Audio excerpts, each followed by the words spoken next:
At this point, Nicholas Parsons would say, as the minute waltz fades away, for those that have been listening online, I can say as the bells of St Peter Mancroft, Norwich, fade away. It's my huge pleasure to welcome our many listeners, not only in this country but around the world, but also to welcome the exciting, humorous and talented David House. Good afternoon, David.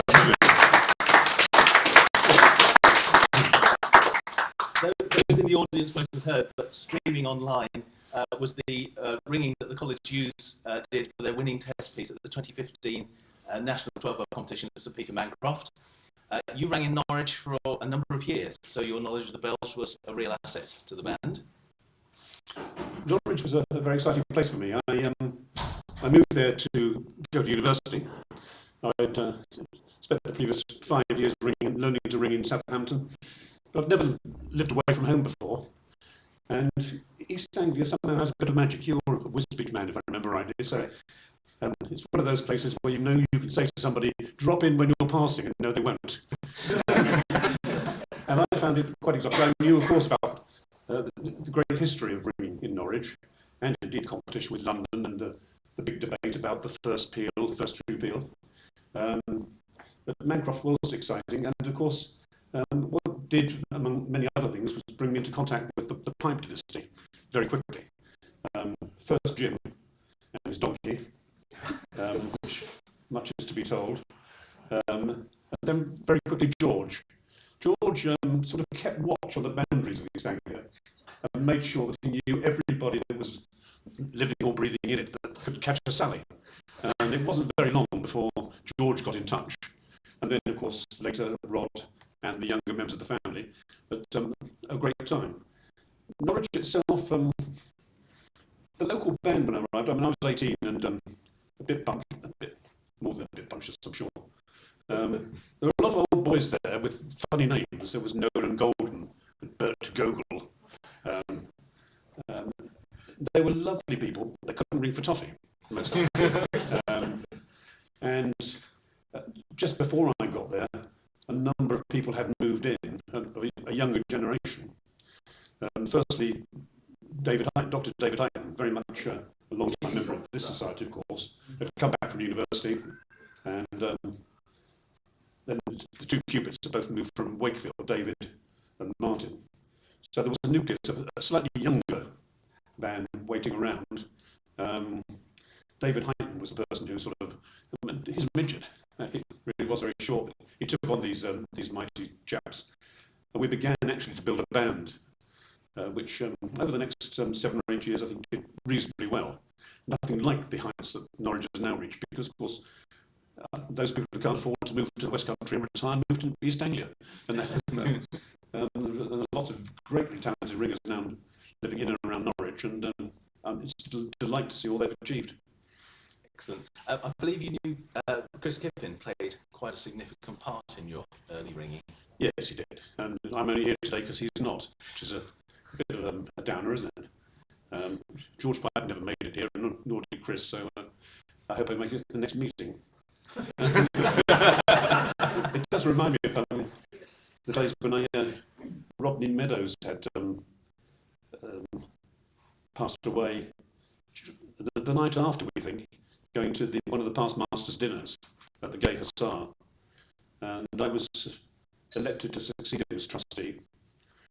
And the Gay Hussar dinner came around. We used to have a lovely little room at the top with a circular table and lots of limericks and disgusting liqueurs. So as we got up to this room and I stood there, I was the newbie. All the others said, "That's your chair." But I'm still here. But Chris, yes, I mean, I came to ringing through being a member of the choir at Bitton Park. When the bells were installed, I was 11, did nothing of ringing. The vicar at the time decided that what Bitton Park needed was a ring of bells, and the initial 8 were created. Many of you will remember those 2 straight lines of ropes, because the vicar was very sensitive about the quality of the stained glass, rightly so. So I was in the choir, and I remember the dedication service very well. I mean, I'd never seen ringing or anything. And we had lots of pomp and ceremony. Douglas Hughes was there, handing over the bells in person almost. And then suddenly the University of Southampton Guild, who were the opening band, started ringing. And I saw these Sallys flying around. I was totally hooked. And my voice broke within a year or so, and the route then became go to the Tower. Well, brand new Ring of Eight, the Kippin family senior took very seriously their obligation in Southampton to come and help. So Charles and Jessie used to turn up, and Laundry kept on the right side of Charles, so you learned quite a lot. Very good of them. They used to bring Chris along. Chris actually had no interest at all initially. I mean, he would bring a comic to read and do all he could actually to wriggle away, because he didn't want his father being in charge all the time. But we became friends very quickly, not least because we realised we were in the same school time. We both at King Edward Southampton, and within a year, I suppose, I'd been lined up to read my first bill, conducted by Chris, and that was back in 1959, and we're still going. Yes. And talking about ringing, you can be very modest at times, but you have rung in some quite groundbreaking stuff. Well, I mean, the things move on, don't they? You think you're doing all right for a few minutes, and then people overtake you. And I'm very happy that they do, really. I mean, I used to, my real youth, fancy themselves a bit of a tenor ringer. And I ran, one or two things like Manchester Town Hall to Spliced and Dublin and things. Then Mark Reed came along and spoiled it all. I used to be able to conduct a bit. Then, others came along, and I mean, yeah, there are moments. I would pick out some things perhaps later on that I do look back on with great pleasure. But it's those early days in Southampton which, of course, provided the foundation for me. What was going on at the time was that Charles Kippin was still pretty much in his prime, and if you were brave enough or daft enough, you would go along to the St Michael's Southampton practice, where they were ringing 8 Splice Surprise Royal on a practice night.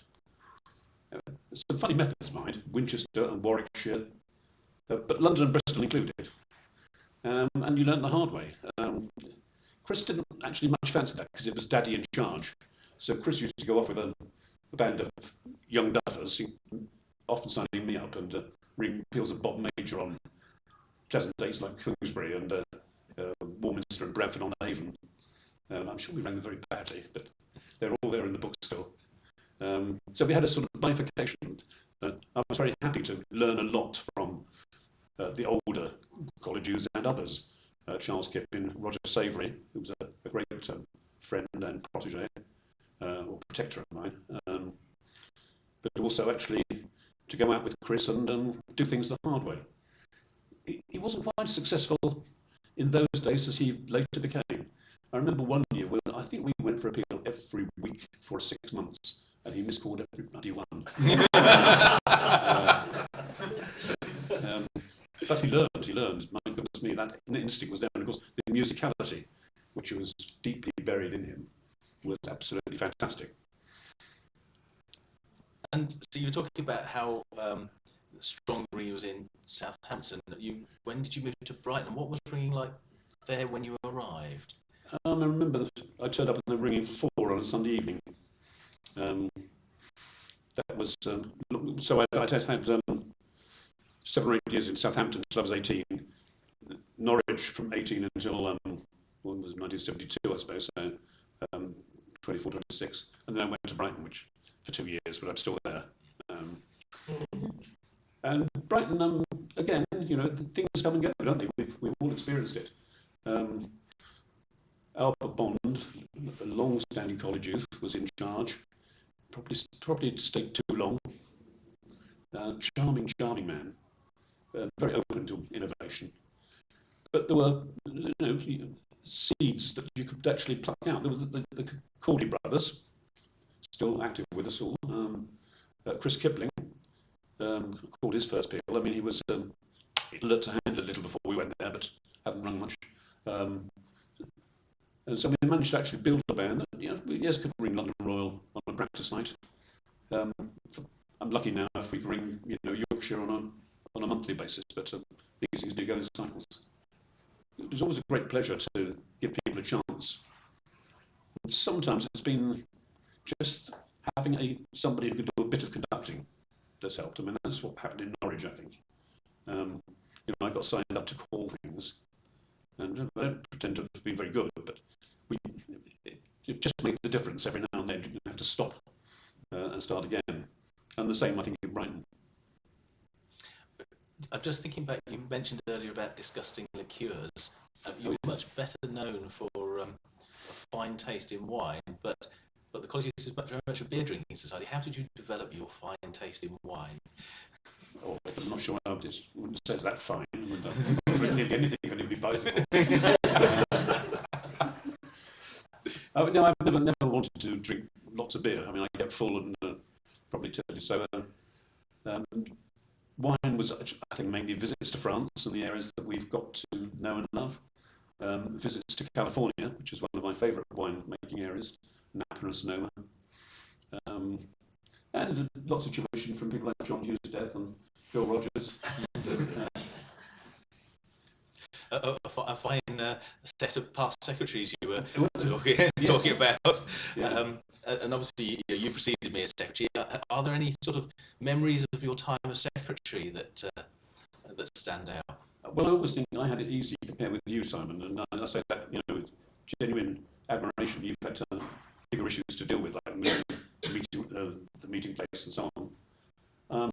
My memory, I suppose, is firm friendships forged. And I'd been a member for 50 years before I became secretary, so there were lots of connections there. What was particularly pleasing was, I suppose, renewing contacts, particularly with overseas members. You and I were both in Washington for the 50th anniversary of the Bells, for example, weren't we? And we were there last week as well, so that was a real pleasure. I think, I claim no great innovations. We had to move to dinner once or twice, and you know what that's like. It won't be long before we do it again. I suppose one of the things I did try to do, and you've followed it, was just to be a little bit more free with information after meetings. We actually had a moment where David Bleeby from Adelaide said, "It was all right for you chaps. All we ever hear down there in the deep south is when somebody's died." And we'd always been cautious about being too open with our information, but it seemed to me that we could actually say a bit more after meetings, and that seemed to have gone well down at the time. And you've on the whole kept that up. No, I suppose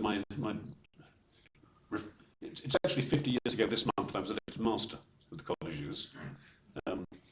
So here we are again. I suppose the big issue that sticks in my mind, well, I was the Dumbo that came forward and proposed the change in Rule 1, to the deletion of the male. And I'm very pleased with what I did. 25 years on, who could have thought that it was the right thing to have?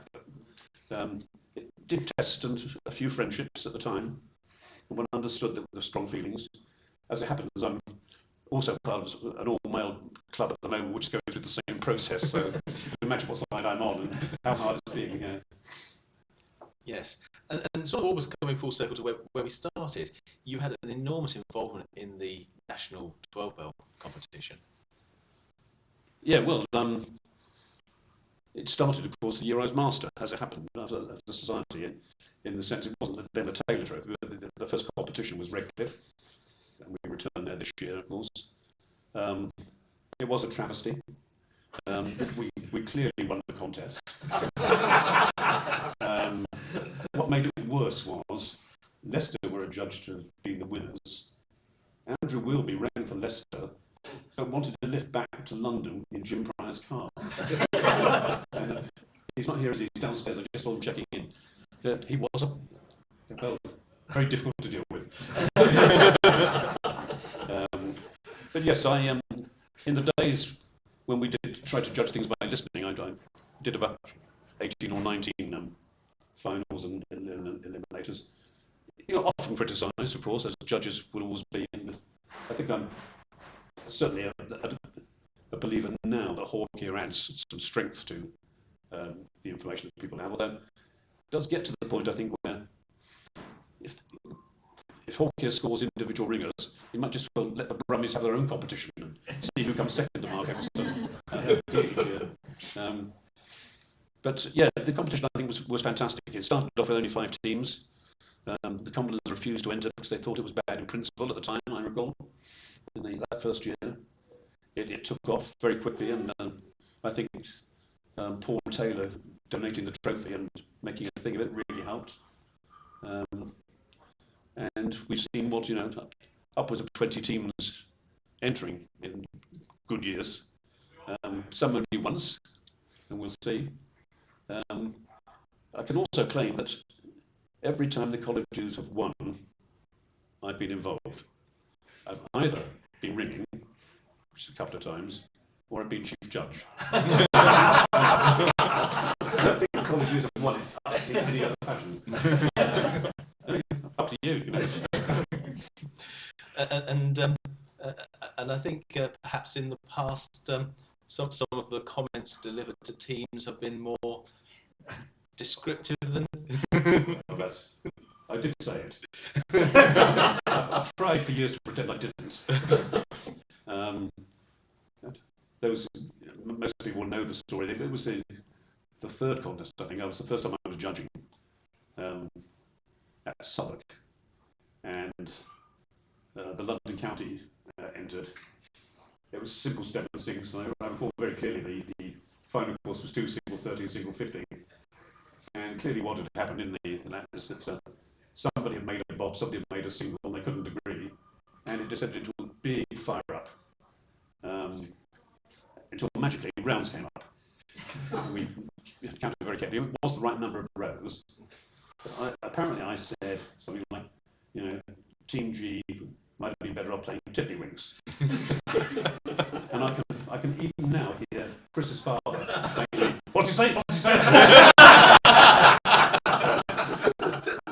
And Olive saying, "You're a very naughty boy, David Harris." After which I think judges have given better advice about formulating their comments. And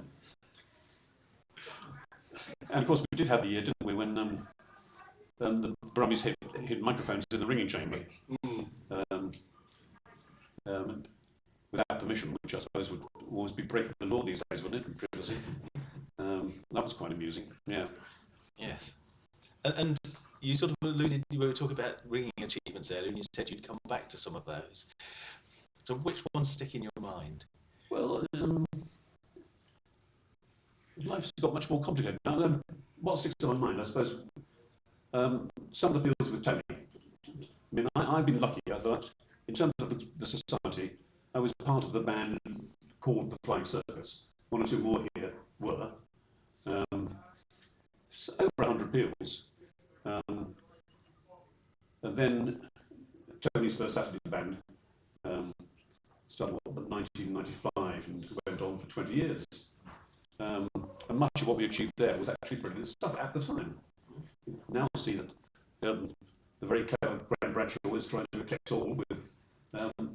So life does move on, but I suppose one of the things that sticks in my mind particularly was a couple of deals we ran spliced on 16 on the Pipe Classics plan. So all 15 part first of all, then all 16 bells in, which was quite stunning really. And I've never thought I would take to 16 bell ringing. I still think I won't in a general sense. But peals of Bristol 16 just go on forever and bore me to tears. But that clever musical construction, and I don't know whether Tony claims the credit or David Pipe or what, but it was very clever stuff. And it was mesmerisingly beautiful. In another direction, some of the silent peals, I think, there's nothing better, is there, than a good peal run properly silent and non-conducted. You've been in some of these. I mean, we rang the Pipe Classic Maximus silent. We rang Rabs silent. We rang a 10,000 of Rigel silent. It wasn't as hard as it sounds, just concentration. But so those have been particularly good. I think peals in special places help. I mean, most of us here that don't get the chance much to ring at St Paul's rather treasure it when we do. I mean, I've been lucky enough to call both a peal of 6 and a peal of Maximus there, about 40 years apart, and get my name on the wall at last, so along with Swaz. Yeah. You called the 11,000 at Bow, didn't Oh yes, yes, it was. Yeah, and then we went to Rotherham. I think around 1, 2, 3, 4, 5. Yes. Don't ask me why. Then there was the long thing at Southwark. How long was that? The big ring at Southwark, 12,675 was it? And then there was the 13,000 we ran at Cripplegate. Yeah, and that's terrifying to think of, isn't it? Yeah. Yes. But yeah, you've got long lengths for specialists sitting here. I mean, 10 in a day. Only if the day's got 25 hours behind, I noticed. Excellent. I was wondering if anyone had any questions they wanted to ask David. If I may, Or Dave, comments, you've done an awful lot of composing and conducting in Stedman, capers and sings. Perhaps what sparked your interest in Stedman and how you sort of followed on through that? Yes, it's it's just a variety that is achievable in Stedman, which is not easily achievable anywhere else. And I've been lucky enough to spend time in charge of a couple of 10-bell towers and a 12-bell tower. So lots of this starts with service touches and a bit, one hopes originality. And I do take some credit for that. I mean, I noticed even Mark Eccleston took some of my stuff away in his early days. And Rob Pike would never ring Stedman and had no interest at all until I pushed him up a bit. And then, of course, you find your composition published as arranged by Roddy Pike, which he did do very well. But it starts, I think, from the short touch idea, but then actually looking at what you can do in turning courses, and I've loved it. Yeah. As one who's benefited from it. Yes. Yeah. Any other questions for David?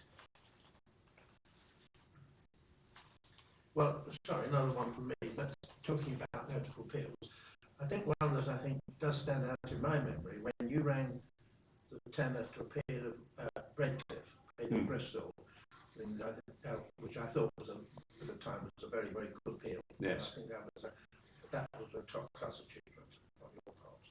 It's all on tape too.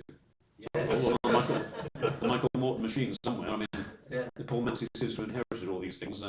My great fear is that he's going to publish it and we'll realise it wasn't as good as we thought it was. You were mentioning about being a tenor, tenoring in the early days. What's the heaviest tenor you've rung? Well, Redcliffe probably. Okay. To appeal, yes. Well, St Paul's. I mean, I do remember the year I was master, so it was 1975, and appeals at St Paul's were very rare, and outsiders were very rarely invited at that time. I had the phone call from John Chilcott saying we'd like you to come and call an appeal at St Paul's. Like to ring Londinium, which was the big in thing at the time. London on 12, gosh.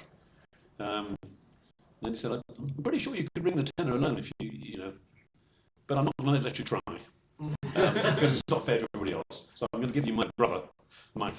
He'll be on the bottom end. So that's what we rang. And then, of course, I rang the other end of that with it was before the 350th anniversary dinner with Mr. Wilby on top, and the struggle there was agreeing on the blue line of Cambridge. Best tenor I've ever heard that. Yeah, he's good. Yeah. Excellent. Anybody else got any comments or questions? What interests you outside of bell ringing, if anything? Music of most sorts. Had one very pleasant evening in Glyndebourne this week. Met Phil and Gwen there, so past Secretary Sales still active. That's the main interest, I suspect. Tourism, travel and tourism. We just, as I say, spent this very good 2 weeks in Washington and New York doing some ringing. A great friendship with the American college unions. I mean, I must say, it's brilliant to go back. But also, pleasure to see you here. Yeah. And fine wine, apparently.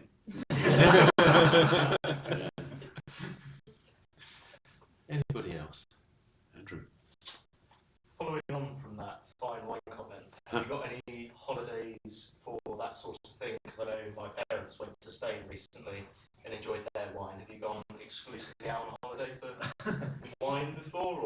Oh, most of our trips to California have been wine related. I mean, Napa and Sonoma.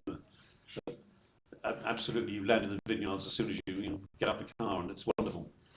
France is a bit more varied. I mean, I'm quite happy to see the odd castle or river before I actually get to the wine. But yeah, and Spain, of course, as you say. I mean, we've had a lovely week in Seville.